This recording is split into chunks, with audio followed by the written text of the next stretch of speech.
మీకు పవర్ లేదన్న విషయం మీకు గుర్తొచ్చిన తర్వాత, తెలిసిన తర్వాత ఇప్పుడు పైలట్ ఏం చెప్పాలి?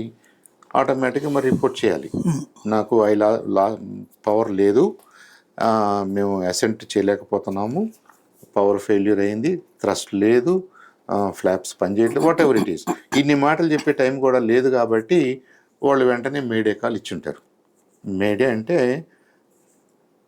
మెయిడ్ అంటాం కదా మనం, సర్వెంట్ అంటే హెల్పర్. మెయిడర్ కాల్ అంటే ఫ్రెంచ్ పదం అది. ఐ నీడ్ హెల్ప్ అంటే నా దగ్గర ఇంకా నేనేం చేయడానికి లేదు. ఇప్పుడు మీరు ఏం హెల్ప్ కావాలి మీకు? మీరు ఏదైనా ఊరు బయట ఉంటేనో, కొద్దిగా ఒక హైట్లో ఉంటేనో, ఒక ఆల్టిట్యూడ్లో ఉంటేనో, నీకేం హెల్ప్ కావాలో ఈ గ్రౌండ్ స్టేషన్స్తో మాట్లాడి మేము మీకు డైరెక్షన్ ఇస్తూ పలానా చోటకి వెళ్ళండి, పలానా చోట వెళ్ళాలండి అంత గైడ్ చేస్తారు. అదంతా రెగ్యులర్ ప్రొసీజర్. కానీ ఇక్కడ మేడే కాల్ ఇచ్చిన వాళ్ళు ఏటీసీ వాళ్ళు చేయడానికి కూడా ఏం మిగలలేదు. అది అన్ఫార్చునేట్ థింగ్. సో ఇన్నిటి మధ్యలో మనకి రేపు ఈ బ్లాక్ బాక్స్ ఎనాలిసిస్ అంతా అయిపోయిన తర్వాత వాళ్ళు మళ్ళీ వెనక్కి రీకన్స్ట్రక్ట్ చేసిన తర్వాత ఇంకెలా రీకన్స్ట్రక్ట్ చేస్తారు? చాలా ఇంట్రెస్టింగ్ డీటెయిల్ ఒకటి ఉంటుంది సాయి గారు. కాక్పిట్లోనేమో పైలట్స్ ఏం మాట్లాడుకుంటున్నారు, పైలట్స్తో ఏటీసీ ఏం మాట్లాడుతుంది, అసలు పైలట్లో ఏమేమి సౌండ్లు వస్తున్నాయి, ఇంకొక ఎక్స్ట్రా మైక్ కూడా ఉంటుంది. ఈ క్యాబిన్లో జరుగుతున్న ప్రతి అంశం, మనం చేస్తున్నది, మనం చేయబోతున్నది, మనం టచ్ చేసినటువంటి నాబు, ఆ నాబు కనుక అప్రాప్రియేట్ నాబు కాకపోతే దాని నుంచి వచ్చే సౌండు, అది అప్రాప్రియేట్ కాదు అని మనకి మెసేజ్ చెప్తున్నప్పుడు అయినా మనం పుష్ చేయాలని ట్రై చేసాం అనుకోండి. కొన్ని ఎక్స్ట్రీమ్ కేసెస్లో జరిగినాయి అలా. ఇది ఇప్పుడు నువ్వు చేయకూడదు అన్నప్పుడు వీళ్ళు బలవంతంగా చేయడానికి ట్రై చేస్తే ఏమవుద్దో కూడా సివిఆర్లో రికార్డ్ అవుతుంటుంది. ఇదంతా వాయిస్ రూపంలోనే రికార్డ్ అవుతుంటుంది. కాబట్టి ఇక్కడ కొంతమంది ఏం ఎక్స్ప్రెస్ చేశారంటే, నేను చూశాను, ఫ్లాప్స్, గేరప్ ఈ రెండింటి మధ్యలో పైలట్స్ కన్ఫ్యూజ్ అయ్యారు. అంటే గేరప్ చేయాల్సిన చోట ఫ్లాప్స్ని అప్ చేసుకున్నారు, విత్డ్రా చేసుకున్నారు అని ఎవరో మాట్లాడుతున్నారు. అది కరెక్ట్ కాదు. ఎందుకంటే అసలు ఆ బటన్స్ ఒక చోట ఉండవు. నువ్వు ఒకటి చేయబోయి ఒకటి చేస్తానంటే ప్యానల్ ఒప్పుకోదు. మీరు రన్వే మీద ఉన్నప్పుడు గేరప్ చేస్తానంటే వీలు కాదు. మీరు గాల్లోకి లేచిన తర్వాతే గేరప్ చేయగలరు. అందులో సీనియర్ పైలట్లు మీరు అక్కడి నుంచి ఆ గేరప్ చేయాలి అనుకున్నప్పుడు మీకు ఎనఫ్ థ్రస్ట్ ఉండాలి, ఎనఫ్ మీరు క్లియరెన్స్ ఉండాలి, గ్రౌండ్ క్లియరెన్స్ ఉండాలి, జరుగుద్ది. రెండోది, మీరు ఫ్లాప్స్ని మేము క్లోజ్ చేసాము, మేము నార్మల్ పొజిషన్ తీసుకొచ్చాము అన్నప్పుడు అలా అనటానికి కూడా మీకు ఆల్టిట్యూడ్ లేదు కాబట్టి అది చేయనివ్వదు. ఈ బటన్ ఎక్కడో కింద ఉంటుంది, ఆ నాబ్ ఎక్కడో పైన ఉంటుంది. కాబట్టి ఇక్కడ పైలట్ ఎర్రర్ దాదాపుగా 0. పైలట్స్ని మనం ఏమంటానికి జరిగిన సందర్భం కనపట్లేదు. అంత టైం కూడా లేదు. పైలట్ ఏదైనా చేయటానికి, తప్పు చేయటానికి సంబంధించిన టైం కూడా లేదు అక్కడ. కాబట్టి ఇది పైలట్ ఎర్రర్ కాదు, సేఫ్గా మనం చెప్పవచ్చు. ఈ పరిస్థితుల్లో మరి డిఎఫ్డిఆర్లో ఏమేమి డేటా మనకు ఉండబోతుంది? మనం ఈ ఫెయిల్యూర్ ఎనాలిసిస్కి సంబంధించి మనకి ఏం ఉపయోగపడుద్ది అంటే, వీళ్ళు స్టార్ట్ చేసి రన్వే మీద థ్రస్ట్ ఇవ్వటం మొదలేసిన దగ్గర నుంచి కంటిన్యూస్గా రికార్డింగ్ జరుగుతుంటుంది. ఏంటి రికార్డింగు? ఈ విమానానికి సంబంధించినటువంటి ఒక 1000 పాయింట్స్లో 1000 సబ్ సిస్టమ్స్లో నుంచి వాళ్ళకి సెన్సర్స్ ఇచ్చే డేటాని దీంట్లో సేవ్ చేస్తుంటారు. 1000 అంశాలు, 1-2 కాదు.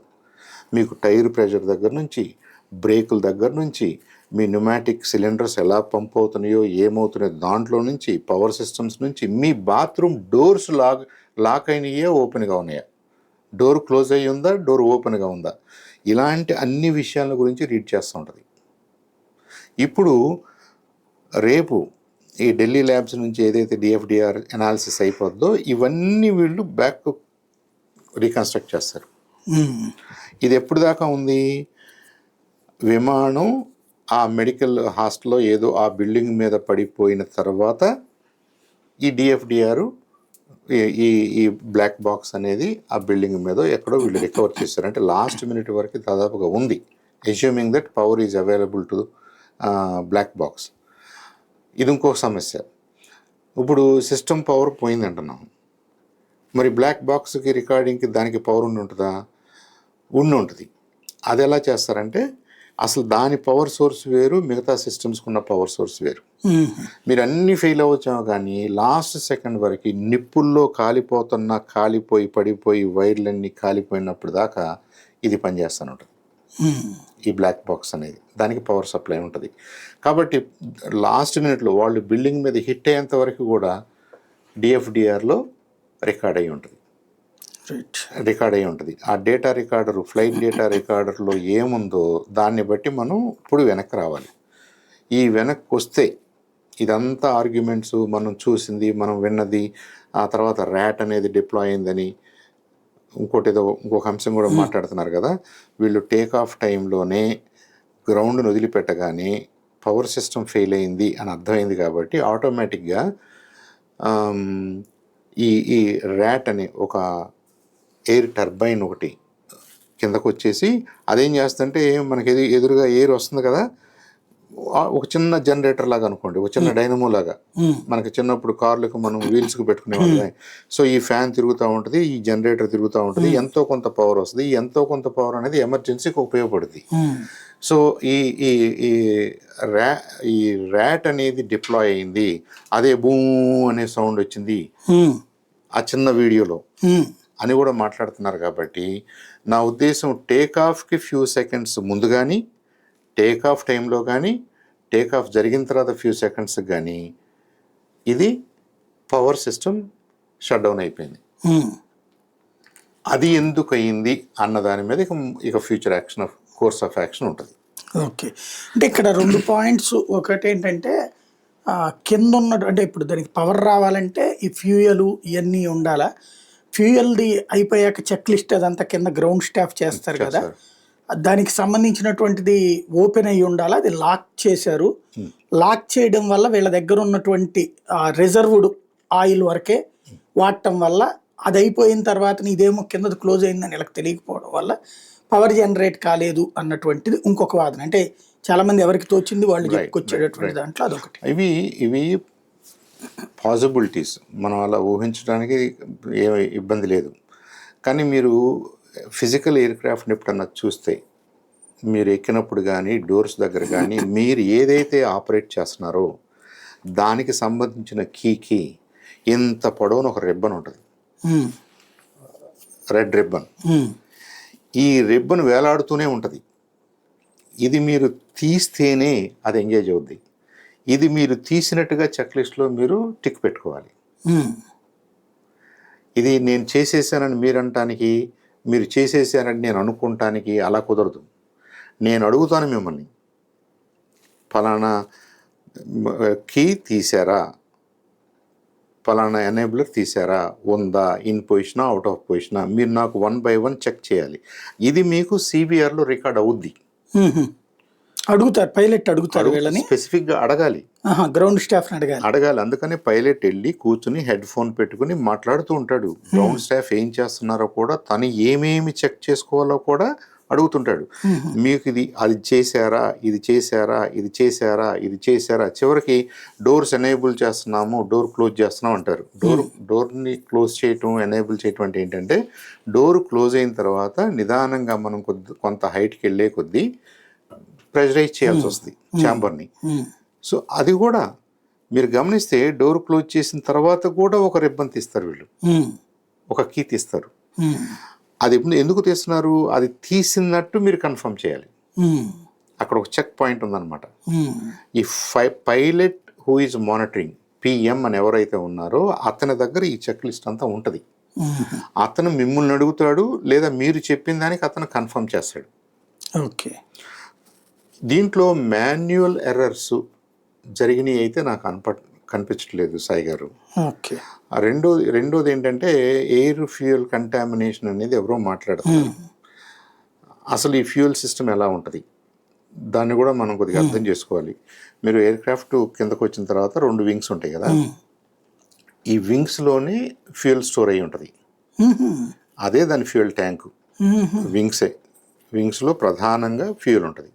అయితే ఇంత పెద్ద ట్యూబ్లో అటు నుంచి ఇటు పక్కకి మొత్తం ఒకే ట్యూబ్ లాగా ఉంటే, మీరు ఇలా అన్నప్పుడు ఒక పక్క నుంచి ఒక పక్కకి ఫ్యూయల్ అంతా వచ్చేస్తుంది. కాబట్టి అది ఒకే ఛాంబర్ లాగా ఉండదు, మల్టిపుల్ చిన్న చిన్న గదుల్లాగా ఉంటాయి. ఈ గదులన్నిటిలోకి ఫ్యూయల్ నింపిన తర్వాత దాంట్లో నుంచి ఈ ఫ్యూయల్ పంపు సక్ చేసుకుంటూ బ్యాలెన్స్డ్గా తీసుకొచ్చి ఈ ఇంజెక్టర్ లైన్లోకి పంపిస్తుంది. కాబట్టి నేను ఫ్యూయల్ పెట్టేటప్పుడు నేను ఫ్యూయల్ పంప్ చేసేటప్పుడు ఈ పైకి వెళ్ళే ఫ్యూయల్కి టెస్టింగ్ ఎక్విప్మెంట్ ఉంటుంది. మీరు పంపు చేస్తున్న ఫ్యూయల్లో ఏదైనా కంటామినేషన్ ఉందనుకోండి, మీకు గ్రౌండ్కి అక్కడే తెలిసిపోద్ది, షట్ డౌన్ అయిపోద్ది. మీరు కంటామినేటెడ్ ఫ్యూయల్ని దీంట్లో పెట్టడానికి, కమర్షియల్ ఎయిర్లైన్స్లోకి పెట్టడానికి అవకాశం ఉండదు. ఎందుకని? అది ఇక్కడ ఫెయిల్ అవ్వాలి. అది జరగాలంటే ఒకటి మీ ఫ్యూయల్ కంటామినేట్ అవ్వాలి, మీ ఫ్యూయల్ని మీరు పైకి పంపు చేస్తున్నప్పుడు మీకు ఏదైతే ఆటోమేటెడ్ టెస్టర్ ఉందో అది కూడా ఫెయిల్ అవ్వాలి. అది ఫెయిల్ అయితే అది షట్ డౌన్ అయిపోతే అసలు మీరు ఫ్యూయలే పంప్ చేయలేరు కదా. కాబట్టి దట్స్ ఆల్సో అవుట్. ఇక్కడ ఏవియేషన్లో ఒకటి కాదు, ప్రతి విషయంలో కూడా చెక్స్ ఉన్నాయి, ప్రతి విషయంలో కూడా రికార్డ్ చేయాలి, ప్రతి విషయంలో కూడా ఫెయిల్ సేఫ్ మెకానిజమ్స్ ఉంటాయి. ఇది ఫెయిల్ అయితే రెండోది ఎందుకు ఫెయిల్ అవ్వాలి, ఎందుకు షట్ డౌన్ అవ్వాలి. ఇప్పుడు నాకు ఫ్యూయల్ కంటామినేటెడ్ అనగానే నేను ఎయిర్ క్రాఫ్ట్లోకి వెళ్ళిన ఫ్యూయల్ గురించి మాట్లాడలేదు. నా ట్యాంకర్లో వచ్చిన ఫ్యూయల్ నేను పంపు చేయాలని ట్రై చేస్తుంటే దీంట్లో కంటామినేషన్ ఉందంటే ఈ హోజ్లో ఉన్నటువంటి టెస్ట్ నన్ను పట్టేస్తుంది, ఆపేస్తుంది, నేను పంప్ చేయలేను. సో అది రీజన్ కాకపోవచ్చు. మీకు అటు తిరిగి ఇటు తిరిగి ఇన్ని ఒకేసారి ఫెయిల్ అవ్వడానికి కారణం ప్రాబబ్లీ పవర్ ఫెయిల్యూర్. ఈ పవర్ ఫెయిల్యూర్ అనే దాని మీద ఇప్పుడు మొత్తం వ్యవహారం నడవాలి.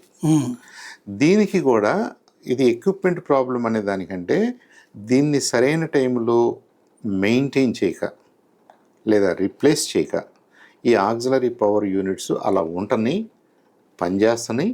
ఆ రోజు దురదృష్టవశాత్తు ఆగిపోయింది. ఇంకా మీకు ఏ సిస్టమ్కి కరెంట్ లేదు, పవర్ ఎలక్ట్రికల్ పవర్ నేను మాట్లాడుతున్నాను. మనం రన్వే మీద పవర్ అన్నప్పుడు ఏమన్నా థ్రస్ట్, ఆ టర్బైన్స్ అవి తిరగటం వల్ల వచ్చే థ్రస్ట్. అసలు ముందు ఈ ఫ్యూయల్ వెళ్ళటానికి ఫ్యూయల్ పంప్స్ పనిచేయాలంటే మీకు కరెంట్ ఉండాలి కదా, ఎలక్ట్రిసిటీ ఉండాలి కదా. ఇది లేని పక్షంలో అది ఆగిపోయింది. హైడ్రాలిక్ లైన్స్ ఆగిపోయినాయి, హైడ్రాలిక్ సిస్టమ్స్ ఆగిపోయినాయి, ఫ్లాప్స్ మీరు ఏం చేయలేకపోయారు. ఎందుకంటే ఆ ఫ్లాప్స్ అన్నీ కూడా ఎలక్ట్రికల్ మోటార్సే. ఇది ఇలా ఉండాలన్నా, ఎందుకు రావాలన్నా, పైకి జరగాలన్నా, మీకు స్పాయిలర్స్ పైకి లెగవాలన్నా, మనం ల్యాండ్ అవ్వగానే వింగ్ పైన కూడా చిన్న చిన్న ప్లేట్స్ పైకి లెగుస్తాయి. మీరు దాని కింద చూసారనుకోండి, ఏముంటుంది, ఎలక్ట్రికల్ మోటార్ ఉంటుంది, షాఫ్ట్స్ ఉంటాయి, గేర్డ్ షాఫ్ట్స్ ఉంటాయి, అవి పైకి కిందకి నెడతా ఉంటాయి. ఎయిర్లో కూడా ఈ అవసరం. ఇప్పుడు మన వింగుని కిందకి నెట్టాలంటే ఒక రకం, మన వింగు పైకి లెగవాలంటే ఒక రకం. అంటే మీరు ఏ డైరెక్షన్లో వెళ్ళాలి అనే దానికోసం. సో ఇన్ని సిస్టమ్స్ మధ్యలో ఇవన్నీ ఇండివిజువల్గా ఫెయిల్ అయితే ఎన్ని ఫెయిల్ అయినా కానీ మీకు మార్గం ఉండేది. సపోజ్ గేర్ అప్ కాలేదు, మార్గం ఉండేది. ఫ్లాప్స్ పని చేయలేదు, మార్గం ఉండేది. కొన్ని చేసినాయి, కొన్ని చేయలేదు, ఒక పక్కన చేసింది, ఒక పక్కన చేయలేదు, మార్గం ఉండేది. అసలు ఏమీ అవకాశం లేకుండా మీకు కంప్లీట్ సిస్టమ్ యాజ్ ఇఫ్ ఏదో కార్డియాక్ అరెస్ట్ జరిగిపోయినట్టుగా, కంప్లీట్గా ఉన్న పవర్ సోర్సెస్ అన్ని ఫెయిల్ అయినట్టుగా ఫెయిల్ అయిపోయింది. కాబట్టి ఎలక్ట్రికల్ పవర్ అనేది most probably is the culprit ఈ యాక్సిడెంట్లో. దురదృష్టం ఏంటంటే అది అంత తొందరగా జరగటం, last leg of the take ఆఫ్లో జరగటం, లేదా టేక్ ఆఫ్ అయిన ఫ్యూ సెకండ్స్లో జరగటం వల్ల ఇంకా పైలట్స్కి ఆప్షన్స్ లేవు. ఇప్పుడు ఒకతను తప్పించుకుని అంటే అదేదో పైలిపోయేసి అవతలకి వెళ్ళి పడ్డాడు. ఆయన 11A కూర్చున్నానని చెప్తున్నాడు రమేష్ గారు, విచ్ ఇస్ ట్రూ అనుకుందాం. ఆ 11A జనరల్గా వింగ్స్ మీద వస్తుంది కాబట్టి ఆ పార్ట్ ఇరిగిపోయింది కాబట్టి ఆ పార్ట్తో పాటుగా ఇతను కూడా మరి బెల్ట్ పెట్టుకున్నాడా, బెల్ట్తో సహానా, లేదా తీసుకెళ్ళడా, ఆ ఫ్యూ సెకండ్స్ విండోలో అతను బయటికి రాగలిగాడు. అతనేమి దూకలేదని చెప్తున్నాడు, దూకినా కానీ ఇంకా పెద్దగా దెబ్బలు తగిలాయి. సో సమ్వేర్ నియర్ గ్రౌండ్ ఒక మేబీ 1 or 2 meters హైట్లో నుంచి మొత్తం మీద ఏదో జరిగి ఉంటుంది, పడి ఉంటాడు. కొద్దిగా ఫిజికల్గా కూడా ఫిట్గా ఉన్నాడు కాబట్టి ప్రాబ్లీ హీ సర్వైవ్డ్. అది మిరాక్యులస్. అంటే ఆ సీటు ఉన్న వైపునే విరిగిపడటం, అతను అక్కడ దగ్గరగా పడటం, అది కూడా మొత్తం ఒక ఇంక్లైన్డ్ పొజిషన్లో ఉన్నప్పుడు అటుపక్క వింగ్ అయితే అతను సేవ్ అయ్యేవాడు కాదు. ఇటుపక్క వింగు 11A లెఫ్ట్ సైడ్లో, లెఫ్ట్ ఎక్స్ట్రీమ్ లెఫ్ట్లో ఉన్నటువంటి సీట్ అది. కాబట్టి అది ఒక రకంగా అతను అదృష్టవంతుడు. It's miraculous. ఆయన కూడా చెప్పగలిగింది నా ఉద్దేశం ఎక్కువ ఉండదు. ఆయన చెప్పిన దాంట్లో ఒకటి మాత్రం మనకి అంటే వాల్యుబుల్ ఇన్ఫర్మేషన్ ఏంటంటే, రన్వే మీద మీ పెర్ఫార్మెన్స్ ఎలా ఉందో అతను రికాల్ చేసుకోగలడు. అంటే మనం యాక్సలరేట్ కావాలి రన్వే మీద. ఉమ్, బయలుదేరాం, బాగా ఫాస్ట్గా వెళ్తున్నట్టుగా ఉంటుంది కదా. అటు కాకుండా సగం దూరం ఫాస్ట్గా వచ్చినట్టుండి చివరిలో స్లో అవుతున్నట్టుగా అనిపించింది అనుకోండి, వీ కెన్ ఫీల్ ఇట్. ఉమ్, ఒక స్పీడ్ అర్థమైపోతుంది. యాక్సలరేషన్ తగ్గింది అనగానే మనకు తెలిసిపోతుంటుంది. అలా ఏమన్నా జరిగిందా అంటే టేక్ ఆఫ్కు ముందే పవర్ ఫెయిల్యూర్ అయిందా, లేదు టేక్ ఆఫ్ అయిన తర్వాత ఇది నాకు సౌండ్ వినపడింది అన్నాడు, అది ర్యాట్. ఆ ర్యాట్ డిప్లాయ్ అయింది కాబట్టి అంటే అప్పటికే పవర్ అంతా కూడా ఫెయిల్ అయింది అని. ఉమ్, సో ఇక మీకు అసెంట్కి అవకాశం లేదు. బాగా హైట్లో ఉన్నప్పుడు పవర్ ఫెయిల్ అయితే మీ మీ విమానం ఏదో ఒక డైరెక్షన్లో వెళ్తుంటుంది కాబట్టి హండ్రెడ్స్ ఆఫ్ కిలోమీటర్ స్పీడ్లో ఉంటుంది కాబట్టి ఈ టర్బైన్ని ఎదురుగా ఉన్న గాలి తిప్పుద్ది కాబట్టి ఆ జనరేషను ఎసెన్షియల్ సిస్టమ్స్కి ఎమర్జెన్సీ పర్పసెస్కి ఉపయోగపడింది. ఇక్కడ అది కూడా లేదు, ఉమ్, ఇక్కడ అవకాశం కూడా లేదు. మీరు ఉందే 600 అడుగులు. 600 అడుగులు అంటే నిజంగా పెద్ద బిల్డింగ్ హైట్లో ఉన్నారు అంతే, ఉమ్, అంతకంటే ఏం వందల హైట్లు కిలోమీటర్ల హైట్లో ఏం లేరు. సో 600 అడుగులు అలా వెళ్ళింది. బహుశా ఇక ఆ ఇనర్షియాతో ఎంత దూరం వెళ్ళగలిగిందో అంత దూరం వెళ్ళి ఇంక అక్కడి నుంచి కిందకు వచ్చినట్టే లెక్క. ఉమ్. ఇప్పుడు దీంట్లో ఒక కుట్రకోణం చూస్తే, ఫర్ ఎగ్జాంపుల్ ఇట్లా కింద వీళ్ళు ఏమన్నా గ్రౌండ్ స్టాఫ్ చేసేసామని చెప్పి